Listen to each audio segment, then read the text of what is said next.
हमने कहाँ तक डिस्कशन कर ली थी? So this would be easy for me to carry on my lecture. Yes, could anyone raise hand and let me know about that what we have discussed in the previous class?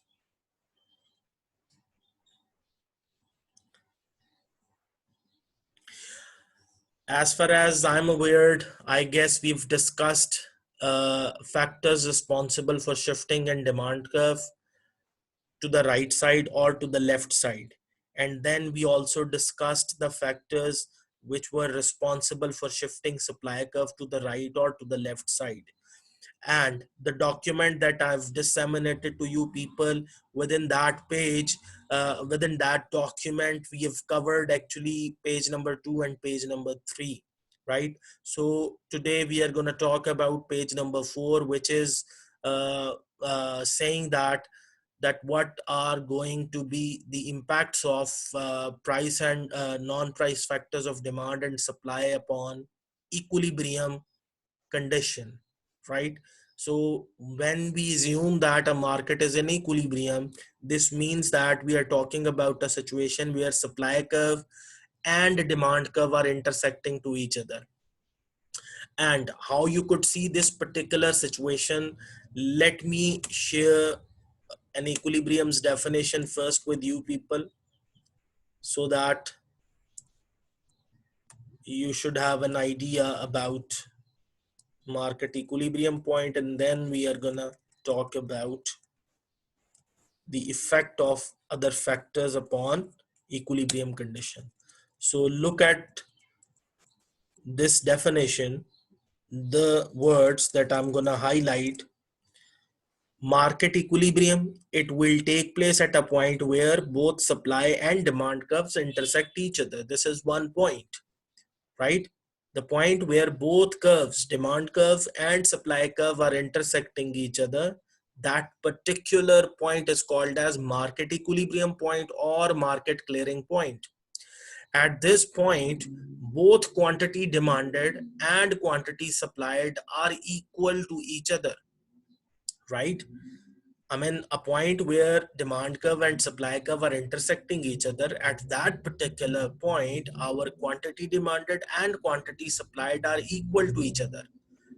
And this situation is also known as market clearing situation. At the same point, we name price as equilibrium price and quantity as equilibrium quantity.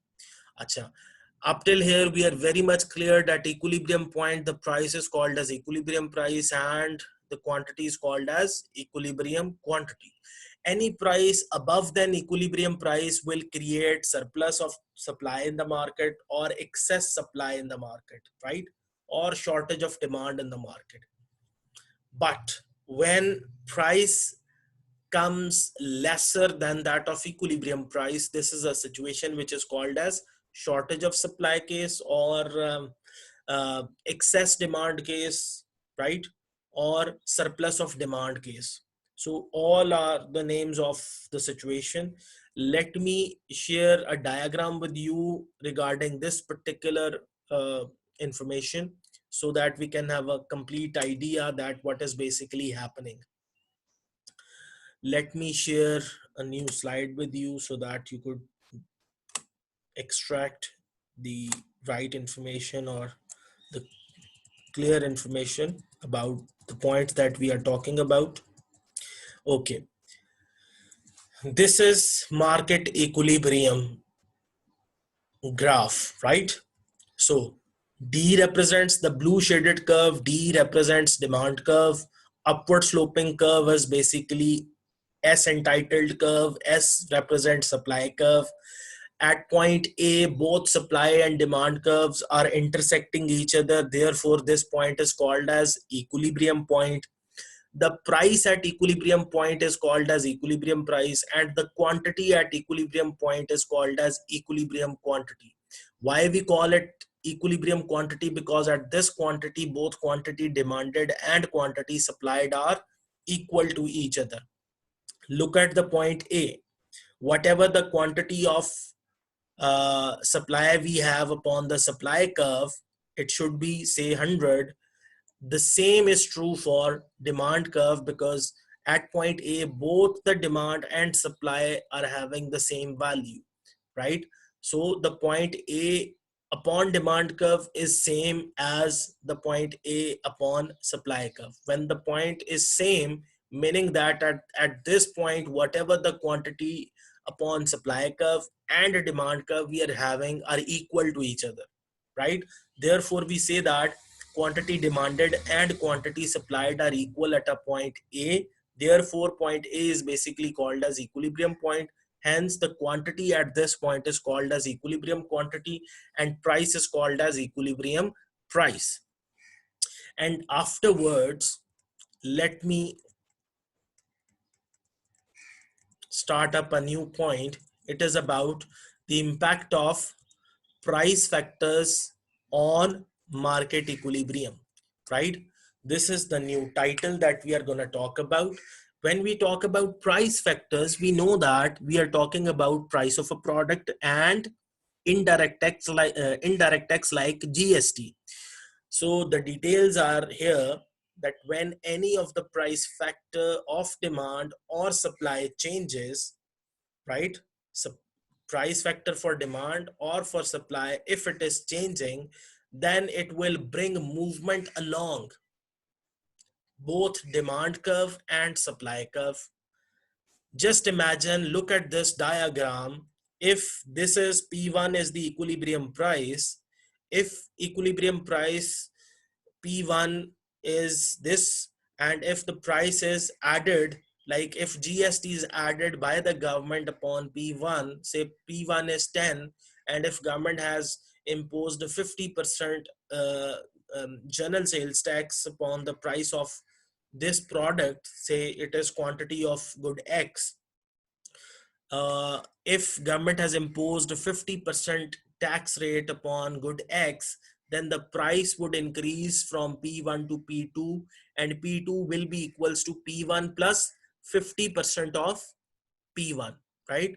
So if it is 10, the new price should be 15, right? So P2 should be equals to 15, right?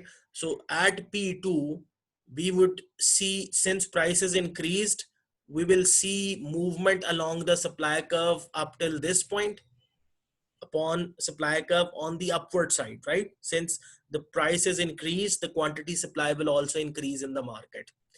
But when price is increased, the user of the product will feel demotivated or demotivation. Then he will condense his quantity demanded. We will move upward upon the demand curve, and say point becomes this, the point where my cursor is present. So at price P2, we will be having quantity demanded upon the blue line, but the quantity supply upon the pink line, right? So we can clearly see the quantity supplied would be higher than that of quantity demanded. This situation will refer to surplus of supply, right? So the vice versa, if prices, if government reduces GST by 5%, ठीक है, from 10%, तो अगर पहले GST नहीं impose हो रहा था, अब गवर्नमेंट ने 10% जीएसटी कम कर दिया, पहले 10%, पहले 50% बढ़ा दिया, 50% कम कर दिया. अगर 50% जीएसटी कम होगा तो एक्चुअल प्राइस 10 है, तो 50% जीएसटी कम होने से नई प्राइस आ जाएगी 5, यानी P1 माइनस 50% ऑफ P1, ठीक है जी, इक्वल्स टू P3. और P3 जैसे प्राइस कम हुई, सप्लाई आ जाएगी पिंक लाइन पर, जो कि ब्लू पिंक लाइन पर आएगी. मतलब ये कि सप्लाई कम होगी, क्वांटिटी सप्लाई की क्वांटिटी सप्लाई कम होगी जब प्राइस कम हो जाएगी, लेकिन क्वांटिटी डिमांडेड बढ़ जाएगी जब प्राइस कम हो जाएगी. तो क्वांटिटी डिमांडेड में इजाफा होगा, क्वांटिटी सप्लाई में कमी वाकया होगी. तो पता जी चला supply will be less than that of the quantity demanded. Therefore this situation is called as shortage of supply और सरप्लस ऑफ डिमांड. ठीक है जी, जब प्राइस इक्विलिब्रियम प्राइस से कम होगी. अब ये सिचुएशन क्या बनेगी, ये आपसे शेयर करता हूं. When any of the price factor of demand or supply changes, then it will bring movement along the demand curve and supply curve. while the effect of all the non-price factors of demand on demand curve and the effect of all the non-price factors of supply on supply curve will remain constant. This is very important point. When we are basically talking about the price and non-price factors changes, when we talk about the changes occurring into price factors, we will certainly assume that the non-price factors will remain constant. And if we are saying that we are talking about the changes into the non-price factors of demand or supply, then we will have to assume that the price factors of demand or supply will remain same. ठीक है जी. अब चूंकि हमने यहाँ पर price factors of demand या supply के change होने की बात की है, तो लिहाजा हमारी अजम्पशन नॉन प्राइस फैक्टर्स के लिए ये है कि वो डिमांड के हों या सप्लाई के हों, इनमें चेंजेस नहीं आएंगे. इसका मतलब बड़ा कैटेगोरिकल है कि ना तो डिमांड कर्व शिफ्ट हो सकता है और ना ही सप्लाई कर्व शिफ्ट हो सकता है. वजह उसकी ये है कि non price factor of demand भी कांस्टेंट है, लिहाजा डिमांड कर्व शिफ्ट नहीं हो सकता. इसी तरह non price factor of supply भी कांस्टेंट है, लिहाजा सप्लाई कर्व भी शिफ्ट नहीं होगा. चूंकि प्राइस चेंज हो रही है, इसी वजह से movement along the demand curve and along the supply curve एक ही वक्त में टेक प्लेस करेगी. ठीक होगी बात. तो अब पॉइंट नंबर 3 पर चलते हैं, जिसका क्या है, understanding due to this neither demand curve nor supply curve shift. ये मैं ऑलरेडी बता चुका हूं. There will be surplus of supply case. ये क्या होता है जी, जहां क्वांटिटी सप्लाइड ग्रेटर हो जाए क्वांटिटी डिमांडेड से इन the market when new price, जो नई प्राइस आएगी, is greater than the equilibrium price. अच्छा, ये बड़ी सिंपल सी बात है कि जब नई प्राइस जो आएगी, यानी प्राइस फैक्टर में चेंजेस आई, फर्ज करें प्राइस इंक्रीज कर गई है किससे, इक्विलिब्रियम प्राइस से. तो जब इक्विलिब्रियम प्राइस से प्राइस इंक्रीज करेगी, हम सप्लाई कर्व के अलोंग अपवर्ड मूव करेंगे और डिमांड कर्व के अलोंग भी अपवर्ड ही मूव करेंगे. ठीक है. तो डिमांड कम होगी प्राइस के बढ़ने से, लेकिन सप्लाई बढ़ जाएगी. तो डिमांड का कम होना, सप्लाई का बढ़ जाना, ये शो करेगा कि क्वांटिटी सप्लाई क्वांटिटी डिमांड के मुकाबले में बढ़ गई है. रिजल्टेंटली क्या होगा जी, मार्केट में सरप्लस ऑफ सप्लाई या एक्सेस सप्लाई या शॉर्टेज ऑफ डिमांड का केस. डिमांड शॉर्ट हो गई है ना, शॉर्टेज ऑफ डिमांड आ जाएगी. सप्लाई चूंकि ज्यादा हो गई है, इसके दो नाम है, इसको सरप्लस ऑफ सप्लाई भी कहेंगे, एक्सपेंशन ऑफ सप्लाई भी कहेंगे, एक्सपेंशन ऑफ क्वांटिटी सप्लाई भी कहेंगे, या इसको ये भी कहते हैं एक्सेस सप्लाई केस. ठीक है, तीनों नाम है इसके. इसके अलावा there will be shortage of supply case. ये क्या होती है जी, when quantity supplied is less than that of quantity demanded in the market when new price is below than the equilibrium price.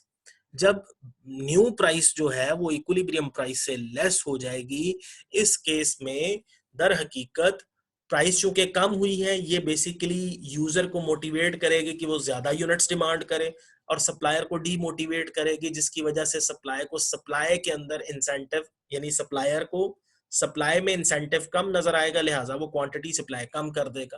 तो क्वांटिटी डिमांडेड में increase आएगा price के गिर जाने की वजह से, लेकिन क्वांटिटी सप्लाई में कमी आएगी प्राइस के गिरने की वजह से. तो क्वांटिटी सप्लाई लेस हो जाएगी, क्वांटिटी डिमांडेड एक्सपैंड हो जाएगी. रिजल्टेंटली डिमांड एक्सेसिव है मार्केट में, तो इसको बोलेंगे एक्सेस डिमांड केस, या सप्लाई शॉर्ट है तो इसको बोलेंगे शॉर्टेज ऑफ सप्लाई केस. ठीक होगी बात. चूंकि डिमांड ज्यादा है, इसका एक और नाम है, इसको कहते हैं सरप्लस ऑफ सप्लाई केस. ठीक होगी बात. तो ये मुख्तलिफ नेम्स हैं जनाब इस सिचुएशन की, कब, जब सिर्फ और सिर्फ प्राइस फैक्टर्स ने चेंज होना.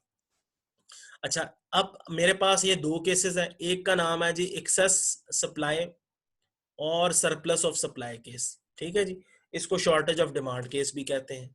इसमें क्या होगा जी, जब प्राइस इक्विलिब्रियम प्राइस से बढ़ जाएगी. फर्ज करें इक्विलिब्रियम प्राइस है P1. ठीक है जी, इक्विलिब्रियम प्राइस क्या है, P1, जहां सप्लाई पिंक लाइन में, ब्लू लाइन में डिमांड कर्व है, वो पॉइंट इक्विलिब्रियम पर इंटरसेक्ट कर रहे हैं एक दूसरे को. ठीक होगी बात. अब फर्ज कर लें जी, यहां पर इक्विलिब्रियम प्राइस से प्राइस बढ़ गई है किसी रीजन की वजह से. हो सकता है गवर्नमेंट ने सेल्स टैक्स बढ़ा दिया है, हो सकता है प्रोडक्ट की अपनी प्राइस किसी रीजन की वजह से बढ़ गई है. तो फर्ज करें अब न्यू प्राइस आ गई है P2 प्राइस के ऊपर. जैसे ही प्राइस P1 से इंक्रीज करके P2 पर गई, इस P2 पर आपको सप्लाई कर्व के अलोंग अपवर्ड मूवमेंट नजर आ रही है, ठीक है। और इस पर क्वांटिटी सप्लाई हमारे पास आ गई जनाबे वाला 2, जबकि क्वांटिटी डिमांडेड ब्लू लाइन पर आएगी जो कि आ गई जी QD2। तो QD2 आपको नजर आ रहा है डिमांड, ये देखें quantity demanded eight price P2, जबकि ये आपको इस पॉइंट पर जो क्वांटिटी सप्लाई QS2 नजर आ रही है ये क्या है जी, quantity supplied at price P2, ठीक है। नई प्राइस के ऊपर क्वांटिटी डिमांडेड और क्वांटिटी सप्लाई नजर आ रही है, क्या ये आपस में इक्वल है? तो पता ये चला जीरो से, अगर ओरिजिन से क्वांटिटी सप्लाई देखें, फर्ज करें अगर ये 50 है तो ओरिजिन से क्वांटिटी डिमांडेड 2 को देखेंगे तो फर्ज कर लें ये 10 है, तो 50 रिलेटिव टू 10 ज्यादा है, तो पता ये चला 40 यूनिट्स एक्स्ट्रा है मार्केट के अंदर। तो इसको क्या कहते हैं in the form of supply. तो अगर 40 units in the form of supply ज्यादा है तो इसको बोलते हैं एक्सेस सप्लाई केस और सरप्लस ऑफ सप्लाई केस। तो ये सारा इस जगह पर शेडेड एरिया आ जाएगा जिसको हम बोलेंगे सरप्लस ऑफ सप्लाई केस। ये तो हो गया एक सिनारियो। और ये सरप्लस ऑफ सप्लाई याद रखिएगा हमेशा उसी सूरत में आपको डायग्राम में नजर आएगा जिस वक्त प्राइस फैक्टर ऑफ डिमांड या सप्लाई में से किसी में चेंज आए, ठीक है। तो जब प्राइस फैक्टर चेंज होंगे तब हमें सरप्लस ऑफ सप्लाई या शॉर्टेज ऑफ सप्लाई का केस नजर आएगा, ठीक है। इसी तरह दूसरा केस है जी हमारे पास शॉर्टेज ऑफ सप्लाई केस और एक्सेस डिमांड और सरप्लस ऑफ डिमांड केस। इसमें क्या होगा जी, ये मैंने आपको अभी थोड़ी देर पहले बताया कि जब प्राइस इक्विलिब्रियम प्राइस से फॉल कर जाए, तो यहाँ प्राइस इक्विलिब्रियम प्राइस से फॉल करके नई प्राइस P3 पर चली गई। जैसे ही प्राइस फॉल की, हम सप्लाई कर्व के अलोंग डाउनवर्ड मूवमेंट कर गए पॉइंट ए से नीचे की जानिब, और सप्लाई डिमांड कर्व के ऊपर भी अलोंग द डिमांड कर्व हम डाउनवर्ड मूव कर गए। तो प्राइस के कम होने से क्वांटिटी डिमांडेड में इंक्रीज आ गया, जबकि क्वांटिटी सप्लाइड में कमी वाकया होगी। तो यहाँ नई क्वांटिटी डिमांडेड क्वांटिटी सप्लाइड आई QS3, ठीक है जी, QS3 आ गई। इसी तरह क्वांटिटी डिमांडेड आ गई QD3। तो प्राइस 3 पर, यानी इसने नॉट लिया है, मैं 3 कह रहा हूं, तो प्राइस 3 पर या प्राइस नॉट के ऊपर ये नई बिलो, ये देखें प्राइस बिलो इक्विलिब्रियम प्राइस, ये क्या है P3 ले लें या P नॉट ले लें इसको। तो इस पर आपको quantity supplied at price P not है या प्राइस P3 कर लें इसको। ये क्वांटिटी सप्लाइड आ गई, जबकि ये हमारे पास क्वांटिटी डिमांडेड आ गई। चूंकि ओरिजिन से डिमांड को मेजर करेंगे तो पता ये चलेगा जीरो से लेकर क्वांटिटी डिमांडेड अगर 50 है और क्वांटिटी सप्लाइड अगर 20 है, तो 50 में से 20 माइनस करोगे 30 यूनिट्स की अभी भी मार्केट में एक्स्ट्रा डिमांड पड़ी हुई है।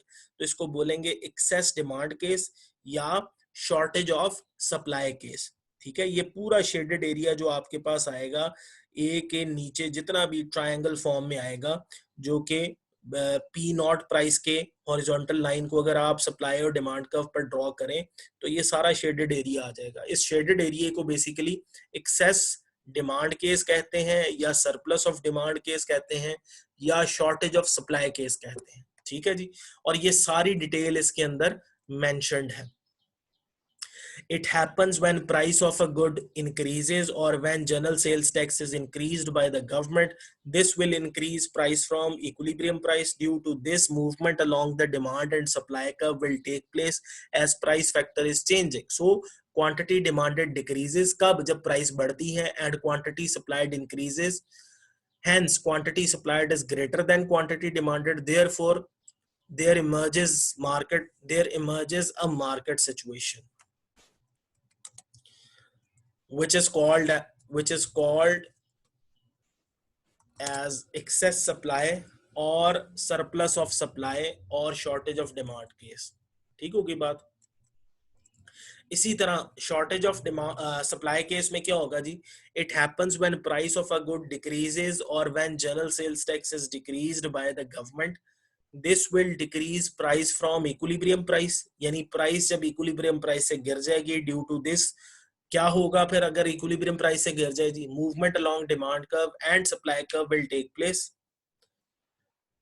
as price factor is changing. So quantity demanded increases and quantity supplied decreases, तो प्राइस के गिरने से क्वांटिटी सप्लाई गिर जाएगी जबकि क्वांटिटी डिमांडेड बढ़ जाएगी। हेंस होगा क्या resultantly, quantity supply will be less than quantity demanded, therefore there emerges a market situation which is called as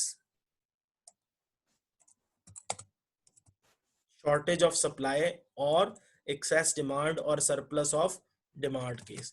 ये है जी सूरत हाल उस वक्त जब प्राइस फैक्टर्स में से किसी फैक्टर ने चेंज होना है। अच्छा जी, प्राइस फैक्टर्स के बाद रोल आ गया जी नॉन प्राइस फैक्टर्स का। अब नॉन प्राइस फैक्टर्स हमारे पास डिमांड के अलहदा हैं जबकि सप्लाई के अलहदा है। अब दोनों को वन बाय वन डिस्कस कर लेते हैं। पहले non price factors of demand की बात कर लेते हैं, फिर non price factors of supply की बात कर लेते हैं। अच्छा जी, फर्स्ट कर लेते हैं जी, टॉपिक है हमारा impact of non price factors of demand on market equilibrium. When any of the non price factor of demand when any of the non-price factor of demand changes, there the effect of all the non-price factors of supply on supply curve and price factors will remain constant। अच्छा जी, जब non price factors of demand change हो रहे होंगे, look at this line, non price factors of demand changes, जब इन्होंने change होना है तो फिर इंपॉर्टेंट चीज क्या है जी, non price factors of supply,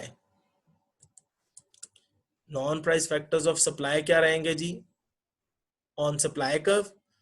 और जबकि प्राइस फैक्टर्स, एक तरफ non price factors of supply और साथ साथ प्राइस फैक्टर्स, ये क्या रहेंगे, रिमेन कांस्टेंट।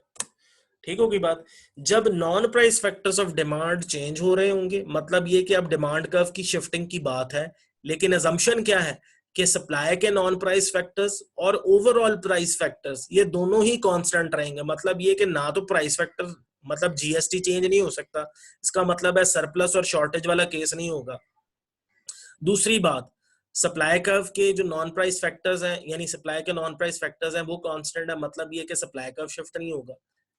ठीक है, अब ये दो बातें हमने ज्यूम कर ली कि ये स्टेबल रहेंगी, तो चेंज किस में है, non price factors of demand में। मतलब ये कि कंज्यूमर की इनकम चेंज हो रही है, कंज्यूमर का टेस्ट डेवलप हो रहा है, नंबर ऑफ कंज्यूमर्स मार्केट में ज्यादा आ रहे हैं, ठीक है, तो क्वालिटी ऑफ द प्रोडक्ट बढ़ रही है, फैशन अराइव कर रहा है, वगैरह वगैरह। इन सूरत हाल में डिमांड का राइटवर्ड शिफ्ट कर जाएगा, और अगर इसका वाइस वर्सा हो जाए तो डिमांड लेफ्टवर्ड शिफ्ट करेगा। तो due to this demand curve will shift while supply curve will remain same, however we will observe movement along the supply curve। ये वाली लाइन का आंसर अभी आपको थोड़ी देर में देता हूँ। अच्छा जी, अब चूंकि हो क्या रहा है, non price factors of demand change हो रहे हैं, लिहाजा डिमांड कर्व ने शिफ्ट करना है। दो पॉसिबिलिटीज हैं, या डिमांड कर्व राइटवर्ड शिफ्ट करेगा या डिमांड कर्व लेफ्टवर्ड शिफ्ट करेगा। तो पहला केस देखते हैं कि when demand curve shifts to the right, तो हमारे पास लेफ्ट पैनल में डायग्राम है, shifting in demand, increase in demand, equilibrium price up, equilibrium quantity up. ठीक है, ये क्या है ये भी 2 मिनट में एक्सप्लेन करता हूँ। फर्स्ट कर ले, डिमांड है D1, सप्लाई है S। डिमांड D1 जो है ये ब्लू शेडेड लाइन में नजर आ रहा है और सप्लाई आपको रेड लाइन में नजर आ रहा है। पॉइंट E1 पर जहां ये एक दूसरे को इंटरसेक्ट कर रहे हैं वहां इक्विलिब्रियम प्राइस P1 है जी और इक्विलिब्रियम क्वांटिटी Q1 है। अब क्या हुआ, अब हुआ ये कि पॉसिबली कंज्यूमर की इनकम में इजाफा हो गया, कंज्यूमर का टेस्ट डेवलप हो गया, समर सीजन में समर रिलेटेड प्रोडक्ट्स की डिमांड बढ़ गई, या फैशन अराइव हो गया, प्रोडक्ट की क्वालिटी में इजाफा हो गया, नंबर ऑफ कंज्यूमर्स बढ़ गए, या गवर्नमेंट ने इनकम टैक्स में कमी कर दी है। ठीक है, कंज्यूमर एक्सपेक्ट कर रहा है कि फ्यूचर में प्राइस बढ़ने जा रही है, लिहाजा वो आज डिमांड में इजाफा कर देगा क्योंकि फ्यूचर में उसको ज्यादा एक्सपेंसिव चीज मिलेगी। इन सब सूरत हाल की पेश नजर डिमांड कर्व D1 से बिल्कुल इसके पैरेलल एक नए कर्व के अंदर शिफ्ट होगा जो कि D2 कहलाएगा, जो कि बिल्कुल पैरेलल होगा D1 के। अब चूंकि non price factor of demand में इनकम में कंज्यूमर की इजाफा हुआ था, से गवर्नमेंट ने इनकम टैक्स में कमी कर दी थी, जिसकी वजह से डिमांड कर्व राइटवर्ड शिफ्ट हो गया। अब न्यू डिमांड कर्व, चूंकि सप्लाई के नॉन प्राइस फैक्टर्स कांस्टेंट है, इसीलिए सप्लाई क्या है जी, कांस्टेंट। सप्लाई में शिफ्टिंग नहीं हो रही, क्यों, क्योंकि सप्लाई के नॉन प्राइस फैक्टर्स फिक्स्ड है। अब न्यू डिमांड कर्व ने सप्लाई कर्व को एक्चुअली पॉइंट E2 पर इंटरसेक्ट किया। E2 पर इक्विलिब्रियम प्राइस है जी P2, जबकि इक्विलिब्रियम क्वांटिटी है Q2। अच्छा, अब आपने देखा चूंकि प्राइस में इजाफा हुआ है, लिहाजा E1 से E2 पर आपको नजर आ रहा है कि प्राइस फैक्टर में यानी प्राइस चेंज हो रही है, लिहाजा सप्लाई के अलोंग E1 से E2 पर सप्लाई का शिफ्ट नहीं हो रही। एक ही सप्लाई के ऊपर दो पॉइंट्स नजर आ रहे हैं, पहला E1 और दूसरा E2। E1 से E2 पर हमें सप्लाई कर्व के अलोंग मूवमेंट नजर आ रही है। ठीक है, ये मूवमेंट किस लिए है? क्योंकि प्राइस P1 से इंक्रीज करके P2 पर गई।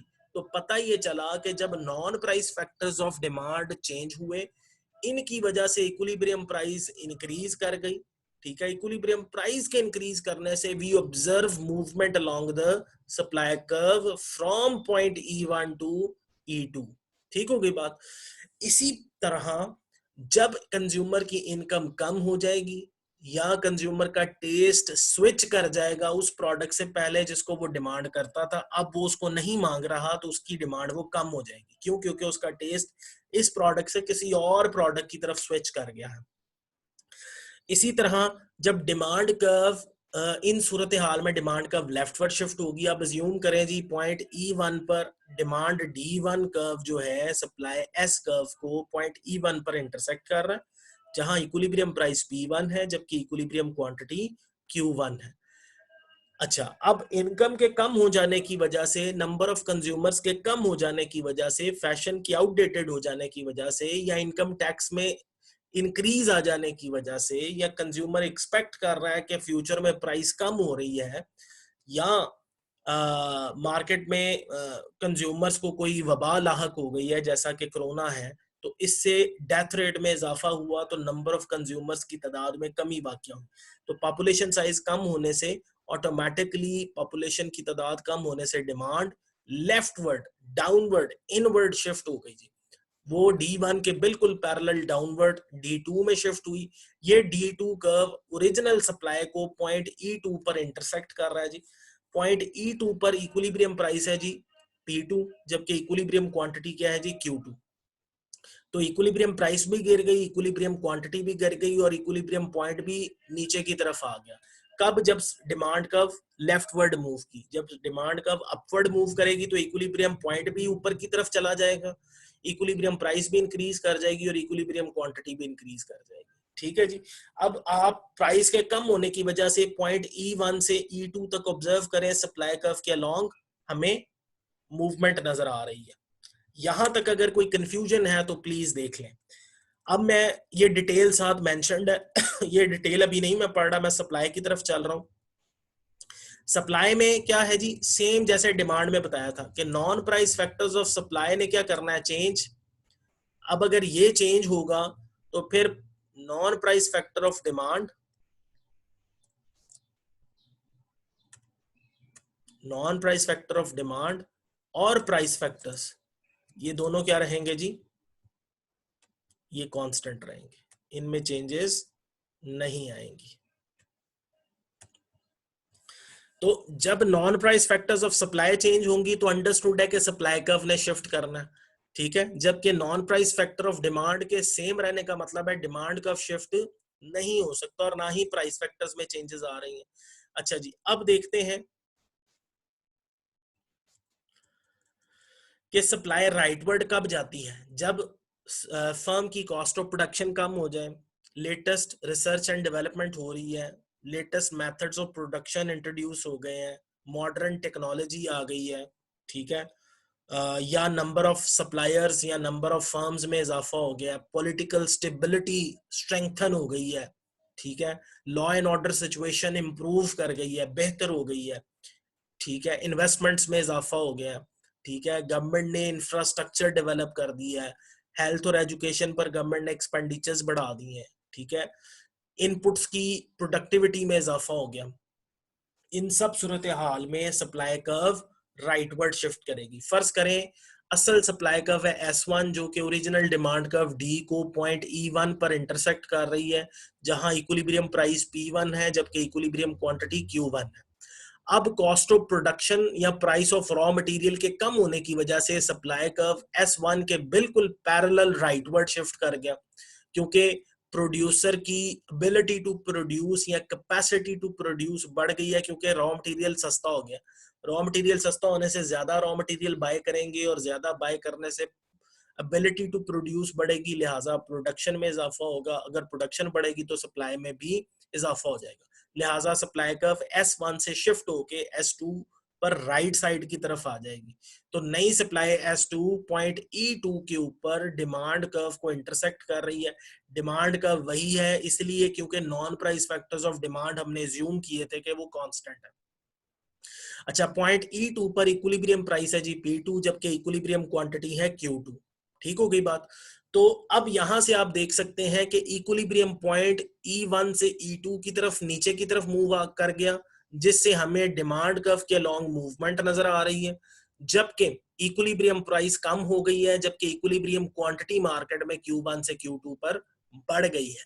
ठीक है, ये कब हुआ? जब मार्केट में सप्लाई राइटवर्ड शिफ्ट कर गई। अच्छा, अब अगर कॉस्ट ऑफ प्रोडक्शन में इजाफा हो जाए, यानी प्राइस ऑफ रॉ मटेरियल बढ़ जाए, इसका मतलब है रॉ मटेरियल एक्सपेंसिव हो गया, मेरी ability to buy raw material कम हो गई, मैं थोड़ा रॉ मटेरियल बाय करूंगा। रॉ मटेरियल थोड़ा बाय करने से मेरी एबिलिटी टू प्रोड्यूस कम हो गई, प्रोडक्शन कम होगी। प्रोडक्शन कम होने से मार्केट में सप्लाई भी कम होगी। जब सप्लाई कम होगी तो सप्लाई कर्व लेफ्टवर्ड शिफ्ट हो जाएगा। अच्छा, सप्लाई कर्व लेफ्टवर्ड शिफ्ट होने का मतलब क्या है कि नया ओरिजिनल सप्लाई S1 डिमांड को पॉइंट E1 पर इंटरसेक्ट कर रहा था, जहां इक्विलिब्रियम प्राइस P1 और Q1 क्वांटिटी 1, यानी Q1 क्वांटिटी थी, इक्विलिब्रियम क्वांटिटी। अब न्यू सप्लाई कर्व जो कि बैकवर्ड शिफ्ट हुआ है, लेफ्टवर्ड शिफ्ट हुआ है, तो यहां आपको नजर आ रहा है ये पॉइंट E2 पर डिमांड कर्व को इंटरसेक्ट कर रहा है, जहां इक्विलिब्रियम प्राइस P2 है, जबकि इक्विलिब्रियम क्वांटिटी Q2 है। हमें नजर आ रहा है कि इक्विलिब्रियम प्राइस में इजाफा हो गया जब सप्लाई मार्केट में शॉर्ट हो गई या कम हो गई, जबकि इक्विलिब्रियम क्वांटिटी में कमी वाकया हो गई। ये है शिफ्टिंग ऑफ सप्लाई का केस। अच्छा, अब मैं वापस आपको एक डॉक्यूमेंट पर लेकर जाता हूं, जहां आप ये सारा सिनारियो ऑब्जर्व कर सकते हैं। पेज नंबर 4 पर जो डॉक्यूमेंट मैंने आपको ईमेल किया हुआ है, इसमें अगर आप देखेंगे आपको नजर आएगा इम्पैक्ट ऑफ मल्टीपल इवेंट्स। ठीक है जी, ये मल्टीपल इवेंट्स कौन से थे? ये मैंने तीनों कैटेगरीज में आपको दिखाया। किस पर जी? On equilibrium point. आपने देखा जी इक्विलिब्रियम पॉइंट भी चेंज हो रहा है, इक्विलिब्रियम प्राइस भी चेंज हो रही है और इक्विलिब्रियम क्वांटिटी भी चेंज हो रही है। दर हकीकत ये किसकी बात हो रही है? ये अभी तीन तरह के केसेस जो हमने ऑब्जर्व किए हैं, impact of changes in price factors on equilibrium situation, फिर हमने पढ़ा impact of changes in non price factors of demand on equilibrium situation, और फिर तीसरा पढ़ा impact of changes in non price factors of supply on equilibrium situation. ठीक है, ये तीन केसेस पढ़े हैं और ये तीनों की आगे इंफॉर्मेशन यानी नंबर ऑफ इवेंट्स ये मुझे बता दिए गए हैं पेज नंबर 4 पे, और ये केसेस हैं। If government increases the proportion of an indirect tax like GST. अब ये जीएसटी क्या है? प्राइस फैक्टर है। प्राइस में अब चूंकि टैक्स इंक्रीज हो गया है, तो टैक्स के इंक्रीज करने से movement along the demand curve और सप्लाई कर्व टेक प्लेस करेगी। ठीक है, चूंकि जीएसटी बढ़ा है लिहाजा ओवरऑल प्राइस बढ़ जाएगी। प्राइस के बढ़ने से मार्केट में क्वांटिटी सप्लाई बढ़ेगी, जबकि क्वांटिटी डिमांडेड कम होगी और मार्केट में quantity supply greater than quantity demanded आएगी, जिसको हम सरप्लस ऑफ सप्लाई वाला केस बोलेंगे। अब इनकम ऑफ द कंज्यूमर क्या कर गई है जी? डिक्रीज। ये कौन सा केस है? डिमांड के लेफ्टवर्ड शिफ्ट होने वाला। Corporate income tax decreases. Corporate income tax decrease करने का मतलब क्या है कि गवर्नमेंट ने सप्लायर से टैक्स रेट कम कर दिया है, सप्लायर की एबिलिटी टू सप्लाई बढ़ जाएगी, तो लिहाजा सप्लाई कर्व राइटवर्ड शिफ्ट कर जाएगी। Ebola virus has infected the buyers. यहाँ इबोला की जगह हम कोरोना वायरस कर देते हैं, और किसको इन्फेक्ट कर रहा है जी? बायर्स को। तो बायर्स में डेथ रेट का इजाफा होगा, नंबर ऑफ कंज्यूमर्स में कमी वाकया होगी, कंज्यूमर्स में कमी से डिमांड का लेफ्टवर्ड शिफ्ट हो जाएगा। एंड सो आगे आप पढ़ते जाएंगे तो आपको सारी अंडरस्टैंडिंग डेवलप हो जाएगी। ठीक है जी, ये सारा केसेस आप पढ़ लें, डिमांड कर्व राइटवर्ड या लेफ्टवर्ड शिफ्ट होना है। अब आपकी एक्टिविटी ये है कि पेज नंबर 2, 3 एंड 4 इसके सब के अलग-अलग डायग्राम्स बनाकर आपने मुझे अगली क्लास के अंदर, यानी डायग्राम सब ने बनाकर मुझे दिखाने हैं, एक पेज पे ड्रॉ कर लें, नेम लिख लें, या नेम लिख के तो फिर मुझे आपने उसकी पिक्चर्स उतार के ना एक फाइल बना के मुझे ईमेल करनी है, ठीक है। लेकिन वो नेक्स्ट क्लास में पहले मुझे दिखाइएगा, मैं आपको अलाउ करूंगा अपनी स्क्रीन मुझे शो करें पिक्चर्स उतार के, तो फिर मैं उसके बाद आपको देखूंगा कि क्या आपके केसेस ठीक है तो ओके है, फिर मैं असाइनमेंट आपकी कंसिडर कर लूंगा। थैंक यू वेरी मच जी, हैव अ ब्लेस्ड डे, अस्सलाम वालेकुम।